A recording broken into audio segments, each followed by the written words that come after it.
कहानी की शुरुआत होती है एक वीरान जमीन से, दूर दूर तक सन्नाटा। जहाँ सूरज की रोशनी भी डर कर उतरती है, वहाँ राज करता है एक नाम शमशेर सिंह। उसकी सत्ता ऐसी कि कानून भी उसके दर से लौट जाता है। कोई हिम्मत नहीं करता उसकी मर्जी के बिना सांस लेने की। उस वीरान इलाके में कोई परिंदा भी उड़ने से पहले इजाजत मांगता है। एक दोपहर जब उसका गिरोह सड़क से गुजर रहा था, उन्हें एक अकेली लड़की दिखती है, नीलम, मासूम सी, डरी हुई रास्ते से जा रही थी। तभी उनमें से एक ने नजरें तीर की तरह चलाईं और फिर जो हुआ वो किसी भी इंसानियत के लिए कलंक था। गुंडे उस लड़की के साथ बदतमीजी करते हैं। चीखों में वो इलाका गूंज उठता है। वो लड़की किसी तरह खुद को छुड़ाकर भाग जाती है। आंसुओं से भीगी आंखों में बस एक नाम होता है, रस्टार, वो नाम जो गरीबों का मसीहा था और शमशेर सिंह की आंखों की किरकिरी। नीलम सीधा उसी के पास जाती है, फटी सांसों से सारा माजरा कह देती है। रस्टार की आंखों में खून उतर आता है। वो कुछ नहीं बोलता, बस अपनी ब्लैक कार में बैठता है, गाड़ी स्टार्ट करता है और ब्रेक के शोर से सन्नाटा चीरता है। कुछ ही देर में उन गुंडों के सामने गाड़ी रुकती है। रस्टार बाहर निकलता है। जिस्म छूने से पहले रूह कांप जानी चाहिए थी, अब जान से हाथ धोना पड़ेगा। एक एक कर सबको धूल चटा देता है। कुछ की हड्डियां टूटती हैं, कुछ की अकड़ और बाकी भाग जाते हैं। शमशेर सिंह अपने आलीशान मगर अंधेरे अड्डे में बैठा है। एक गुंडा घबराता हुआ आता है, साहब वो एक आदमी ने सबको अकेले पीट दिया। शमशेर सिंह की आंखें अंगारे बन जाती हैं। नाम रस्टार। कमरा कांप उठता है। अब मेरे खिलाफ आवाज उठी है। उसकी गूंज नहीं, राख बचेगी। वो अपने सबसे क्रूर आदमी को बुलाता है, कालिया। रस्टार को खत्म कर दो, पर उसे मरने से पहले डरना चाहिए, टूटना चाहिए। 2 दिन बाद रस्टार अपनी ब्लैक कार में कहीं जा रहा था। एक सुनसान ब्रिज पर पहुंचता है, तभी अचानक धमाका। उसकी गाड़ी आग की लपटों में घिर जाती है। चारों ओर गोलियों की आवाजें।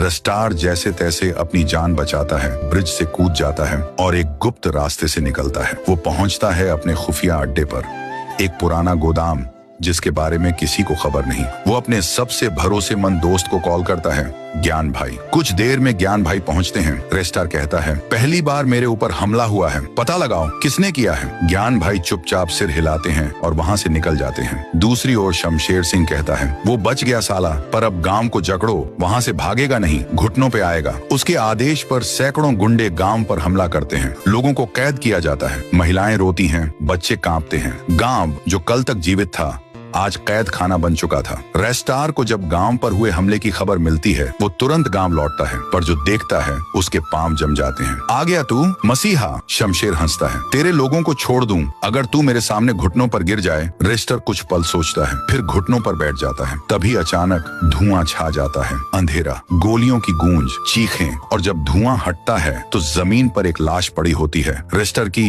ज्ञान भाई दूर से देखता है, आंखों में तूफान।